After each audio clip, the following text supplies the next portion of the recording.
Against my conscience to get involved with all this sort of stuff. I've passed my officer's initiation test. Hey, that's a triangular bandage you've got there, Governor. That'll tell them what we want to do and all. Surrender. We ain't doing no surrendering here, but we need to go and get the boys off the field. Do you know how we decide who we rescue off the field? Who shout the loudest?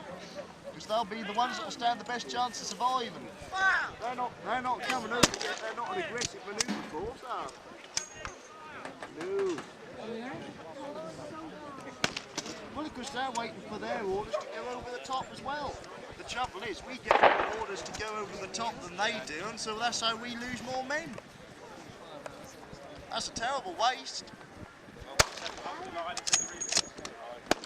You wait and see, boy. You wait and see. The General, he know what to do, Mr. Haig. Butcher Haig, as we call him.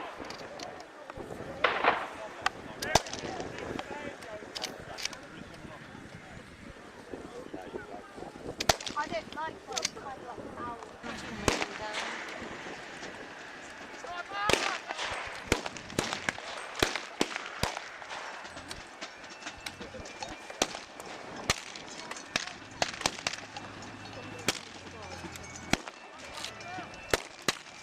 The plane.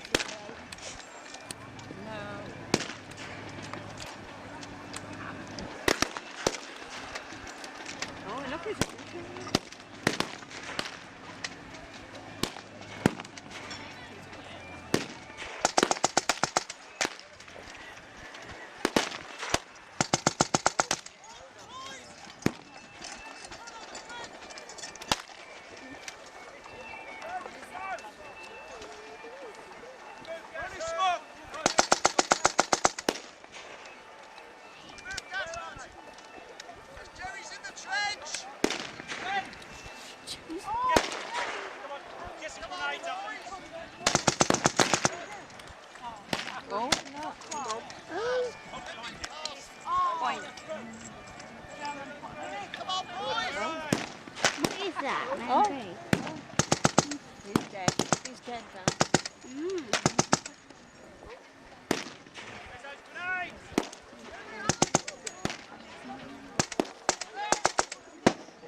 Germans do. These are the English. Those are the Germans. Okay, sir. We're gonna slowly lift you up. Cease fire.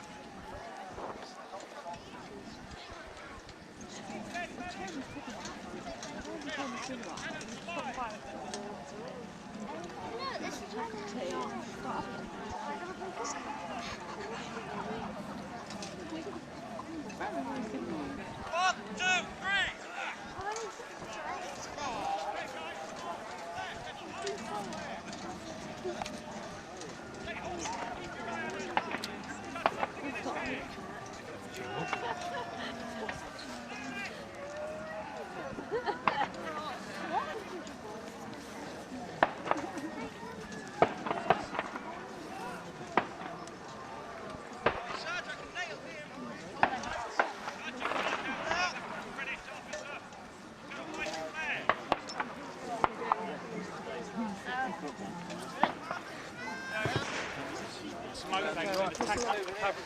Take up my bed and walk.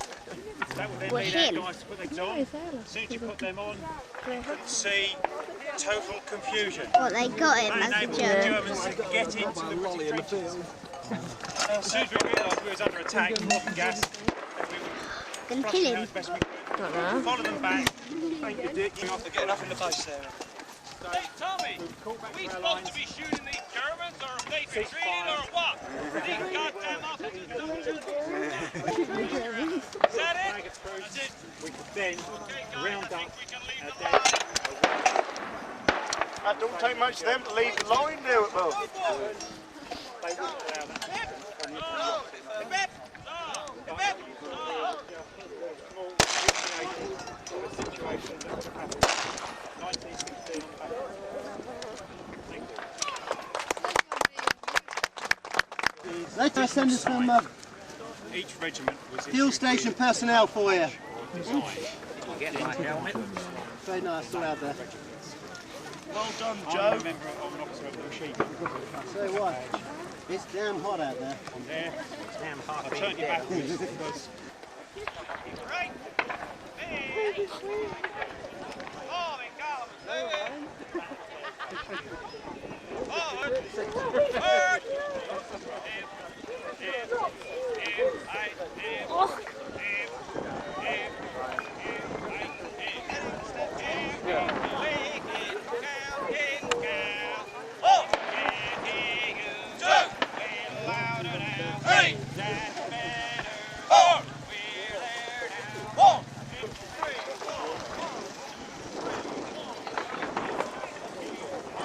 Right then, are you ready, madam? rhythmic, madam. Up and down. Now in, no, up, up. Up, up. No, don't walk round it because your hose will be squirt round. Nice rhythmical pumps. Is that your sister over there? Look. Come on, rhythm, up and down. Come on. We've got to win a war here. Now on to the next one, that'll do. And we'll get a stand on this. We'll get a stand on.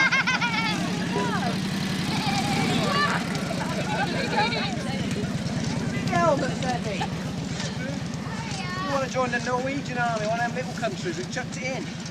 Right, all the way round, that's it. Not on the fire, that makes it good. Sorry mate, you're a casualty of war, you're alright. You get compensated afterwards, you get a pension. Now see if we can get it through the hole. Yeah, she's not doing it properly. Now you wash my sign off. They are, you see. Whoa, whoa, whoa!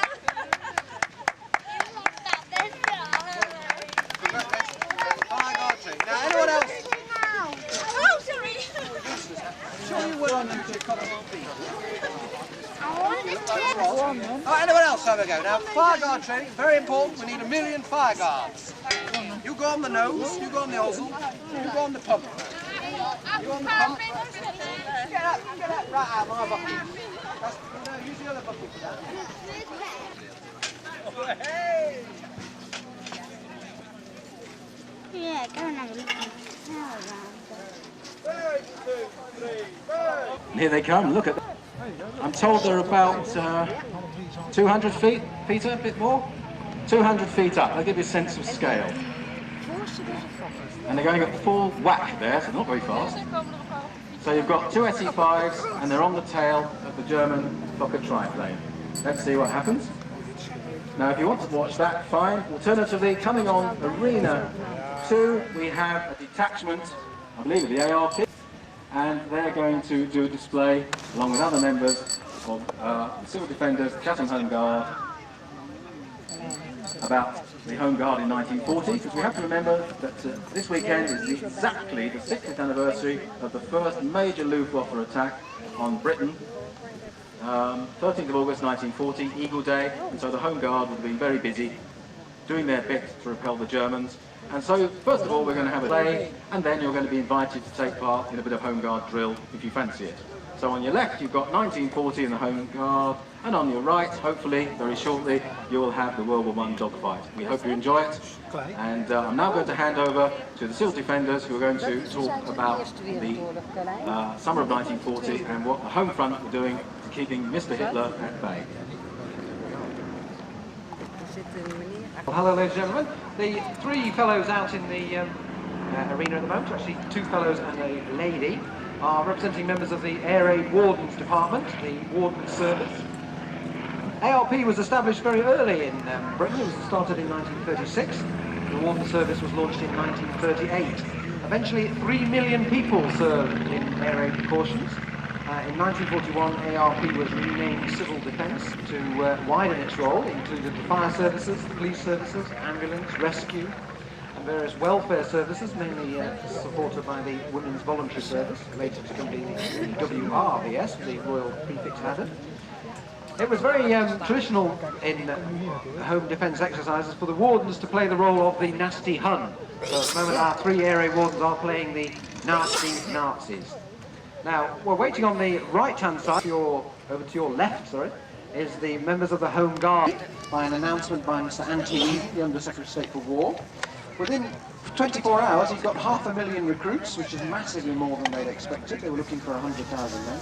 By the end of the week, they got 1 million, and all told, some 1.5 million people served in the LDV. It was Winston Churchill himself who renamed the LDV the Home Guard. Home Guard made famous by the Dad's Army series. But an important part of Britain's response to the invasion scare in 1940. Large parts of our army were left their equipment in Dunkirk, having retreated through France.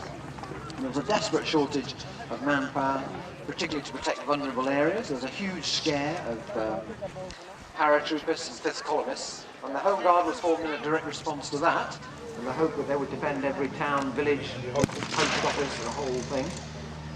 Many of these men would have in the First World War, would have been veterans of that, but they weren't quite completely untrained, unskilled volunteers.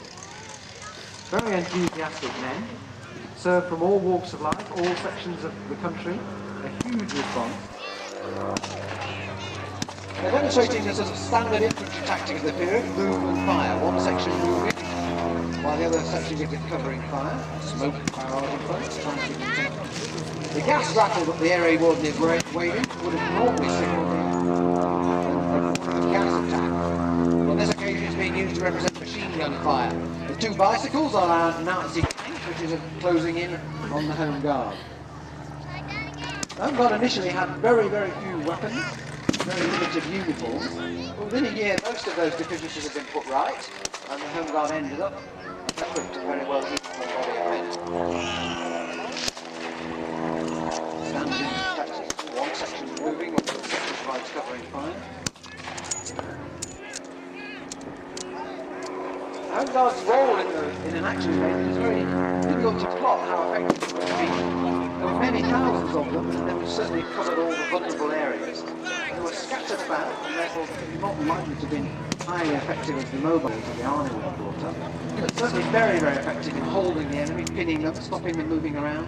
The sort of free movement that the Germans had enjoyed in the Blitzkrieg in 1940 through France and the Low Countries. And once German troops had broken through the frontier defences manned by the regular army, there was nothing else to protect.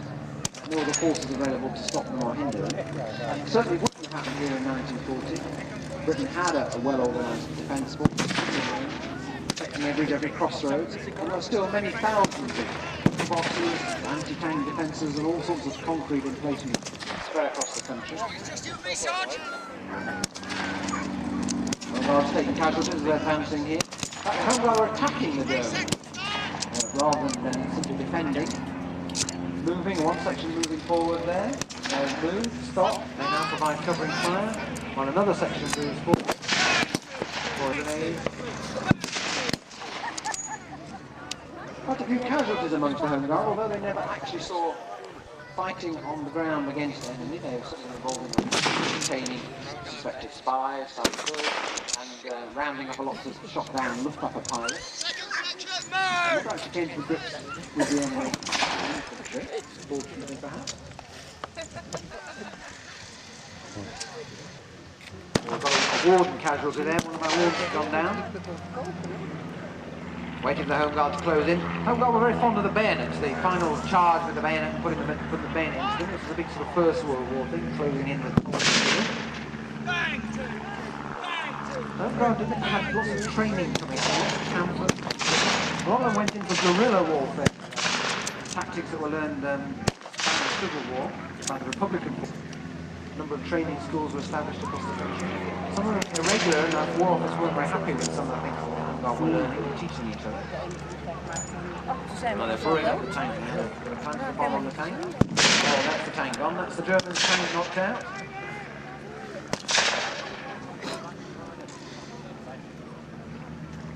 One lone area warden standing against the might of the Home Guard. Man, closing in with the bayonet. Let's see what old Harry Hunn does, and he's had enough. He's not going to lie, they don't like it up, sir. He's off. POW camp for him. There was a traditional rivalry between the Home Guard and the Air Raid Wardens, Air Raid Precautions Departments, and particularly the Wardens.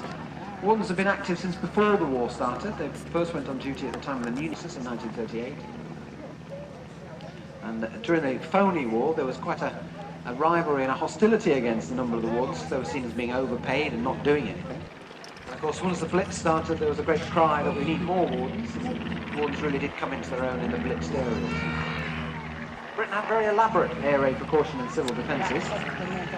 We were certainly well ahead of everybody else in that role. Now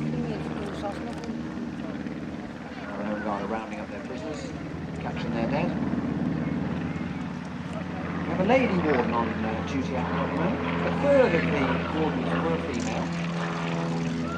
Most wardens were either too old for regular service or had reserved occupations. Similar to the Home Guard. Most of these men were in vital industries, transport, railways, mining, farming, who therefore were not able to full part in military, but gave up their weekends, their evenings, on top of a full-time job. At this time, of course, hours were very long. We were working 50, 60 hours a week in their industrial life, and then going on home to take up a role with the Home Guard or air raid precautions or what have you. A huge amount of people served in all these services, mostly voluntary, although conscription was used later in the war.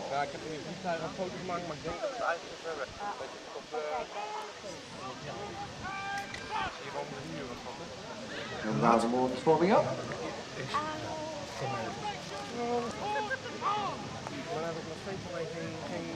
You see some of these Home Guard issue with broomsticks at this stage. We don't have enough rifles to go round. Still repairing the deficiencies of the Dunkirk evacuation.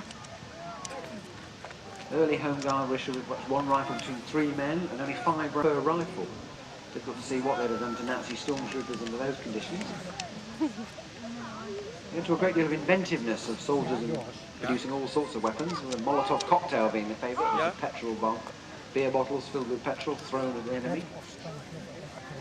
local knowledge would have been a great advantage to the Home Guard. They'd have known this area. Well, there you are, ladies and gentlemen, the men of the Home Guard and the Warden Service of the Air Raid Enforcement Department.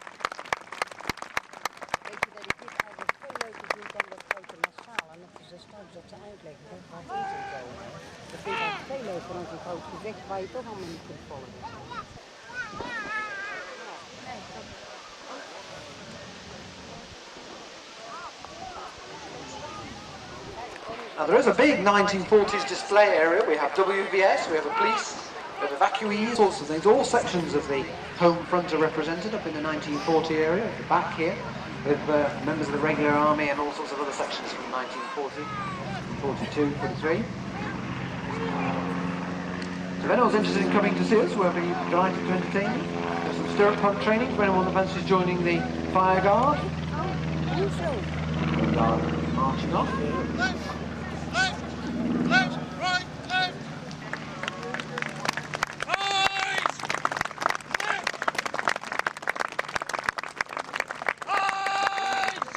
The Warden's mating their armoured vehicle and headed out. Left, left, left, right, left.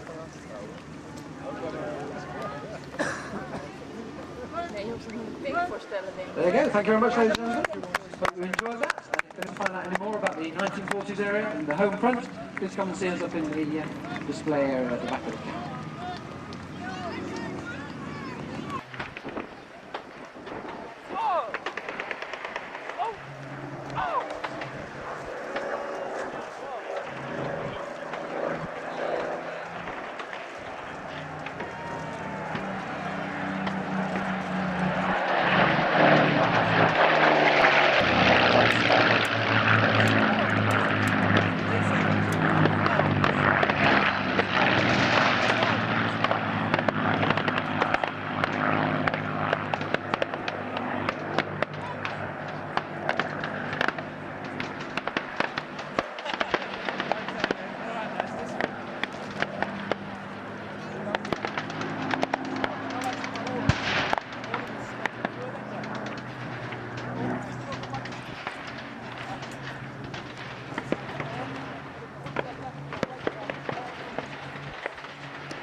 I hope they've all got water in their container.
where you stand. There's no movie. Well, there was the tree trench, and it was dug backwards. Because it was a trench of ground.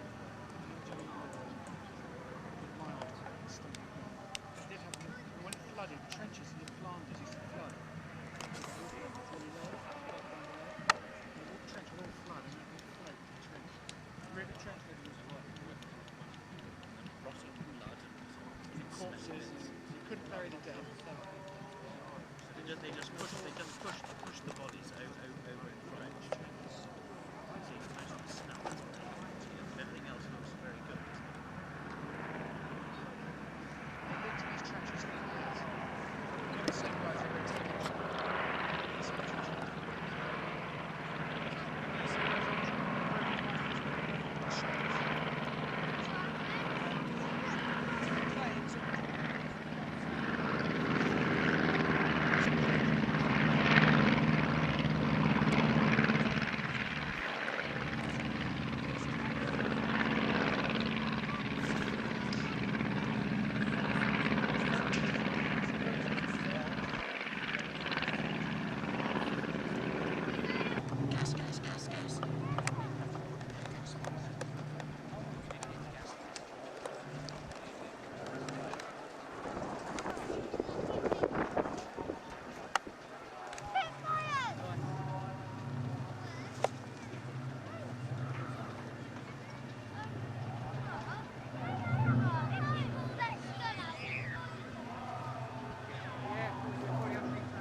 Okay, I'm cutting you off.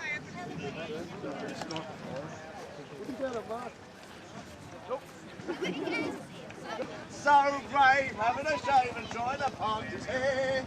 Meals dodging the shells and lumps of dynamite. Talking a crystal palace on the fireworks night. Take me back to dear old Blighty. Put me on the train to London town, and take me over there, and drop me anywhere. A Liverpool to Birmingham, well I don't care. I should like to see my best girl cuddling up together to me. Itty diddly itty, carry me back to Blighty. Blighty is the place for me. Blousy war is over. Oh, how happy I shall be when I get my city clothes on. No more soldiering for me. No more church parades on Sunday. No more begging for a pass. You can tell the Sergeant Major to go and stick it up his. Oh, he's a jolly good fellow. Oh, he's a jolly good fellow. He's a jolly good fellow. Yeah, all right, calm down. You've been on the rum again. As they all of us. Huzzah! We cannot fight, we cannot shoot. What bloody use are we? But when we get to Berlin, the Kaiser he will say, Hock, hock, my God, what a bloody lovely lot. What's up that one? Well, you have your own.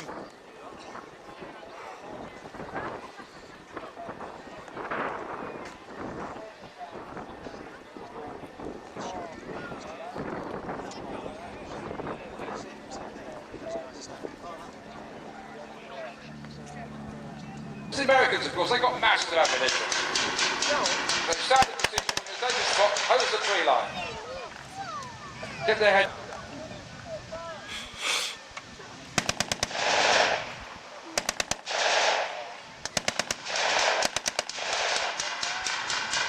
And in fact, they're hosing the wrong bit of the tree line because they seem to have noticed that he hasn't been with the Panther threat. And he's got a very, very short time to bring this weapon into action, or he's in trouble.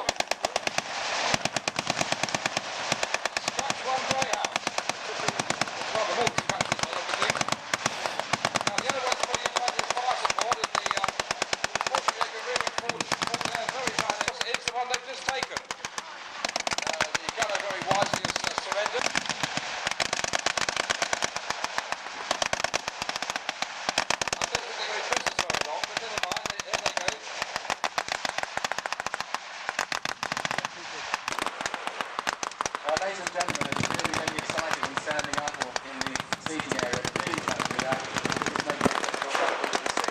Please don't do that.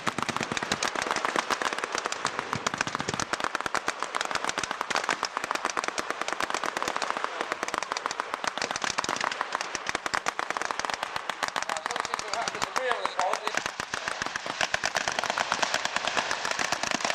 That's why it's an 88 column to the tree line. The other end of the tree line, the 88 spine, is just at the anti-aircraft after act firing.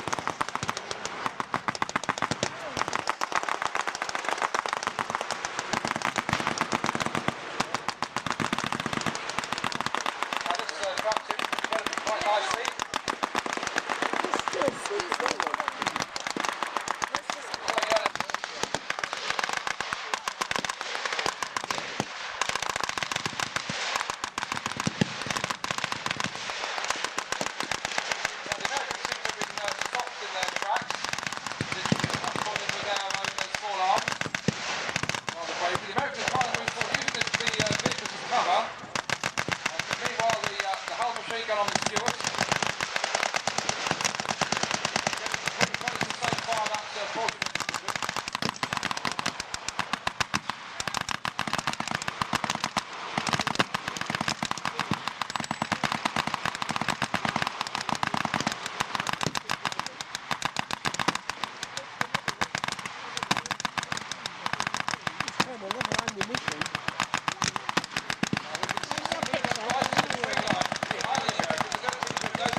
British one, with the British infantry, then beginning to engage the Fortschrittjäger.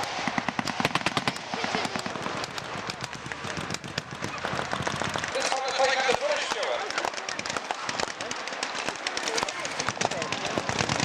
The infantry now move to see if they can rescue anybody. There's a medic there. Depends where it is. If they've penetrated the turrets, it's going to be messy in there.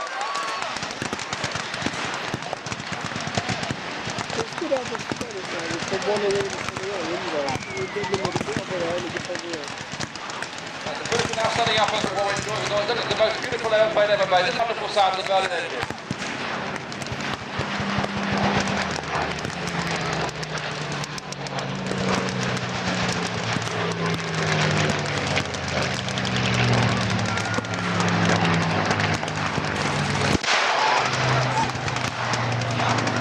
With that one. The third Spitfire, by the way, is fully authentically marked in the D-Day landing colours. The black and white.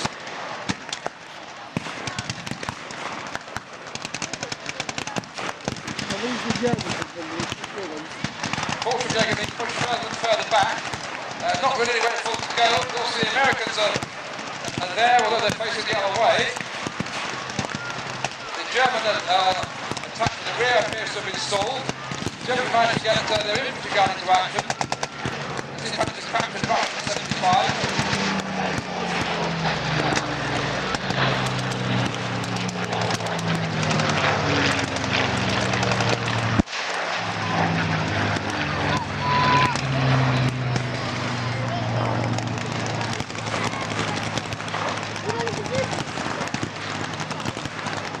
Between the Allied knocked-up vehicles and the tree line for where danger threatens. Fortunately, now meanwhile, have seen the position they're in, and tried to come back into the tree line, but it's all over for them. The British have now got them completely pinned down.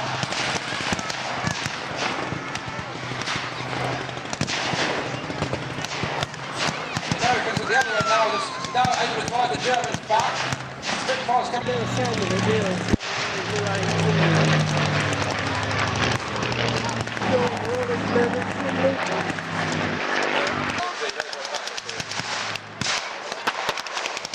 Now the 25-pounders are really laying it down.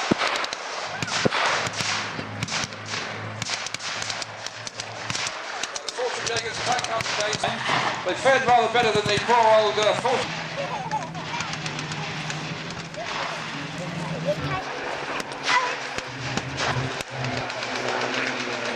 Oh, that's it. There's the German officer coming forward. Hands in the air.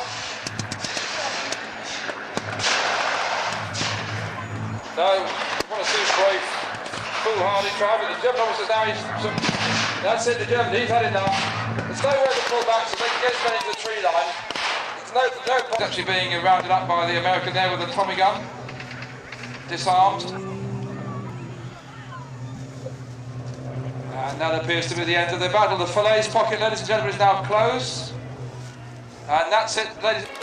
We will see the cavalry through various eras that we've been presenting.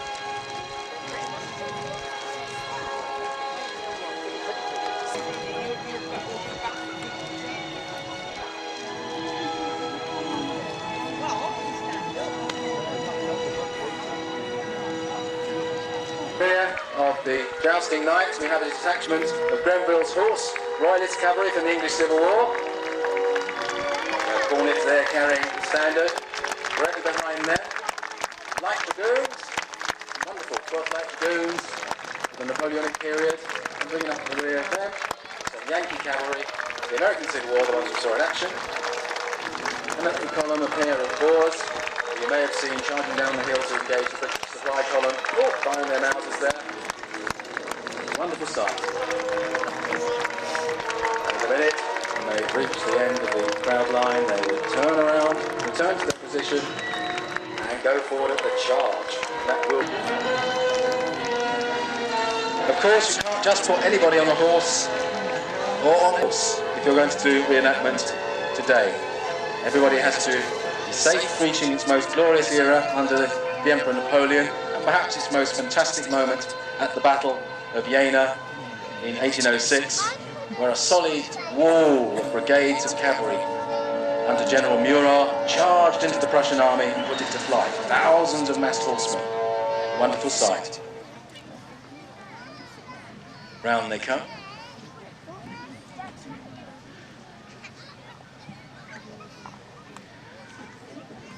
On this grass surface, of course, we can't hear the the hooves. You ever hear the horses close up, you'll hear the clunk of the hooves. But you will be able to hear the jingle of the equipment, which is very evocative, I've always felt.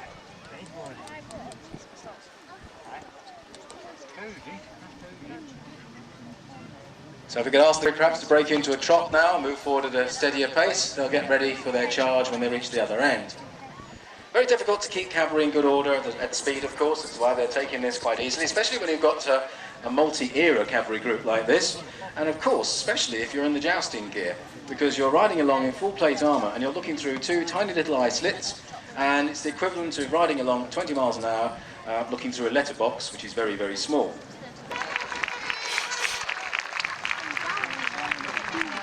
Now they go to the canter. And they keep their formation. Very difficult to do.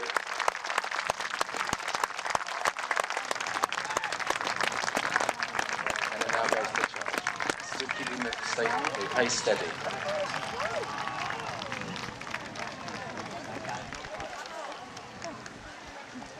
And now the charge, I believe.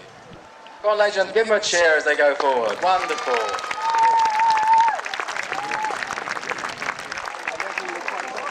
So that's the cavalry. Now back here and join their infantry, so we'll see what happens. They may have decided to come back, wait for the infantry to come down and accompany them on the march. Charge! Wow!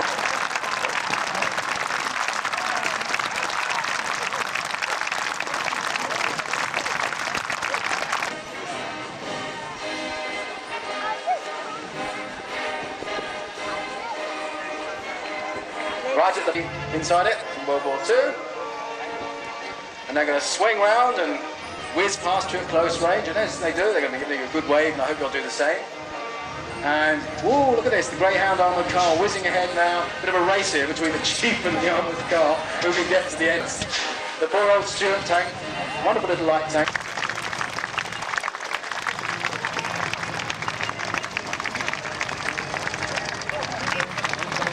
Oh, it's the artillery first. They're going to do a lap of honour. How about that? That's nice. 20th, the 14th, the 2nd and the 8th. Mighty legions that came forth from the continent. There's a big display of them at Hadrian's Wall. The 43 under Claudius's orders came ashore and made a new province, the mighty Roman Empire. Province.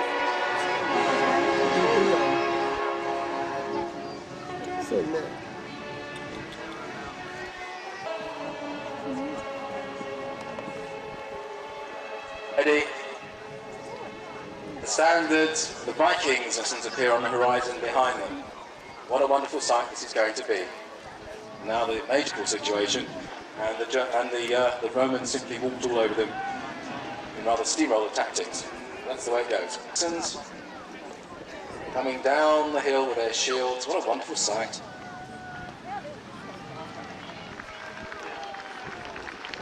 So Junianus, Silvanus, Livius, Livianus, Mensar await the Roman march past.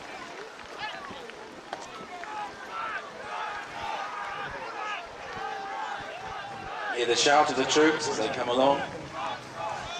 And the first detachment of Romans is almost level now with the saluting base. They'll come past and keep on going right past everybody to the far end of the arena.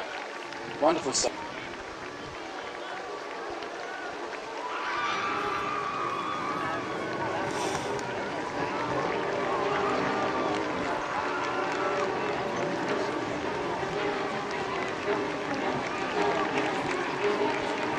Antonine Guard, Colchester Roman Society, Pannonia Superior, Exercitus Pannonia Superior, the 8th Augusta,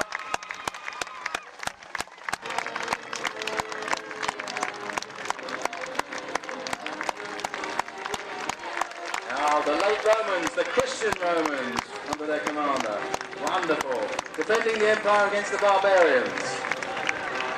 Migrations into Britain, representing the Germanic tribesmen, replaced many indigenous Romans, and eventually formed a new civilization in Britain.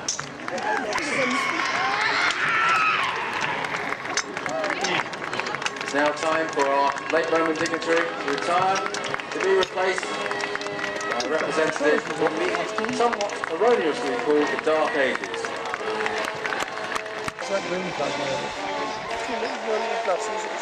Meanwhile, the early Romans reached the end of the arena.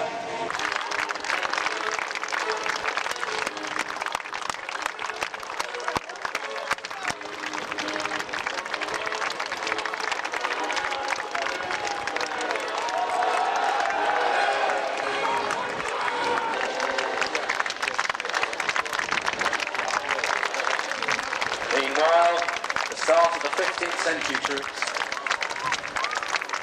They form a nice solid block, hillside, massed Landsknechts, followed by the first enormous number of Civil War troops in the English Civil War Society. Colours flying, the pikemen marching, the musketeers, muskets shouldered. Incredible sight. Swords and various agricultural implements in salute to their Lord Talbot, along with some archers and crossbow behind. Medieval armies sweep up the field and are replaced by an incredibly colourful group of German mercenary troops from the Tudor era. These are the Landsknechts. Landsknechts by name and Landsknechts by name of society. The Landsknechts were brought across by Henry VIII and were used to suppress a couple of rebellions. They were noted for their gaudy uniforms. They were professional soldiers and absolutely ferocious. Carrying out mumming plays and music and dance throughout the weekend, non-military types, but we had to have them in the parade. Just look at the wonderful people, very talented musicians, the royalists and the parliamentarians, except the coat colours. Regulars and colonial militia from New France, Old England and Lace Wars. Now behind the cyclists we have the Lewis gun team, same group, Dutch Army 1940. I'd love to give you their proper Dutch designation, but I can't pronounce it. I'll have a go though. And if you look to don't forget, when they come over, wave your hats in the air and all see you. They can see you and you can see them, and they know that you're appreciating the efforts they put in for their aerobatic display. And the group of reenactors who I hope you've had a chance to see in their Eastern Front bunker. The Red Army, the 2nd Guards Division, quite outstanding. Give them a round of applause.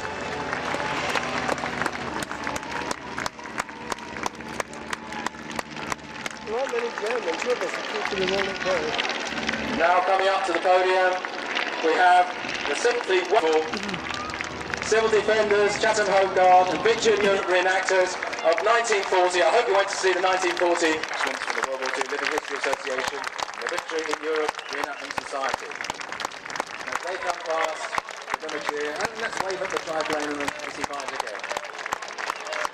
Wonderful. So here you have it in all its glory, ladies and gentlemen, 2,000 years of history. Very shortly, with 3 very special air. I'm not going to talk now, I'm just going to sit back and, like you, just enjoy this fantastic view. But as they come, wave those hats.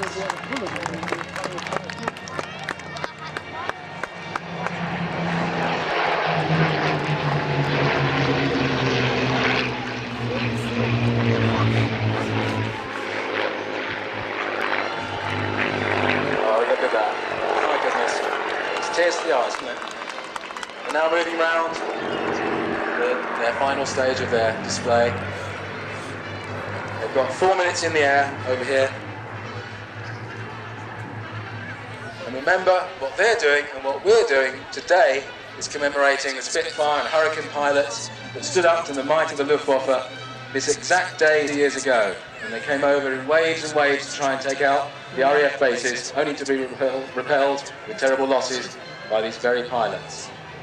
And as they come, let's give them a cheer this time. Ladies and gentlemen, cheer the Spitfires! Wave your hats! The Royal Air Force!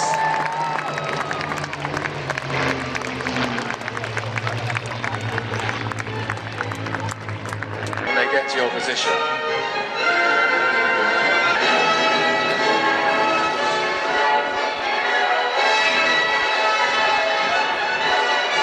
Go on, wave your hats and cheer!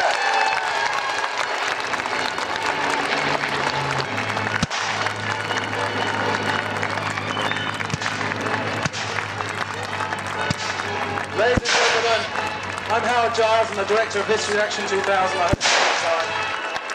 Thanks for coming. This concludes History in Action 2000. I thank you.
There's the fun up there. They're pushing into each other. Look. Oh, they're like a tank. That's flower plant.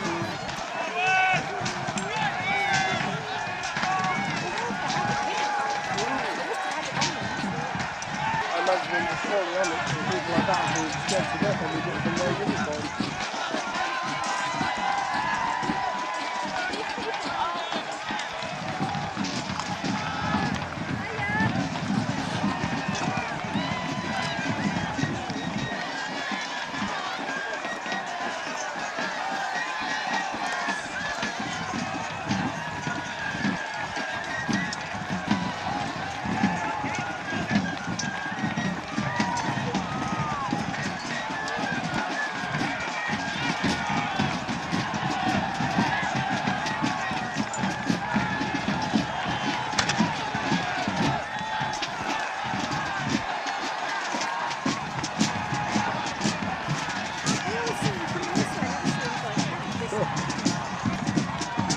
after all of that, you could do so much damage to staying in there.